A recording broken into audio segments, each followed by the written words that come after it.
নমস্কার। বন দপ্তরের অনুমতি ছাড়াই একের পর এক কেটে ফেলা হচ্ছিল বড় বড় গাছ, তাও আবার খোদ সরকারি জমি থেকে। ঘটনাস্থল হাওড়ার ডোমজুরের দক্ষিণ ঝাপুরদহ গ্রামে 4 দিন ধরে বেআইনিভাবে রাজাপুর খালের পাশে বড় বড় শাল এবং শিরীষ গাছগুলি কাটা হচ্ছে। এমনই অভিযোগ তুলে গাছ কাটা বন্ধ করতে স্থানীয় বাসিন্দারাই খবর দেয় দক্ষিণ ঝাপুরদহ গ্রাম পঞ্চায়েতে। পঞ্চায়েতের পক্ষ থেকে ডোমজুর থানায় খবর দেওয়া হলে ঘটনাস্থলে এসে গাছ কাটার কাজ বন্ধ করে দেয় পুলিশ। আর এই ঘটনায় একজনকে আটক করে জিজ্ঞাসাবাদ করার পাশাপাশি গাছের গুড়িগুলিকে বাজেয়াপ্ত করে ডোমজুর থানায় নিয়ে যাওয়া হয়। পুলিশের পক্ষ থেকে বিষয়টি বিএলআরও এবং বিডিওকে জানানো হয়েছে, যদিও এক ব্যক্তির দাবি তিনি নিজের জমির গাছই কেটেছেন।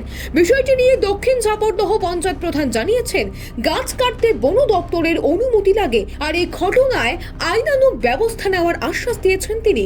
হাওড়া থেকে রাজু ঝা। জয় হিন্দ।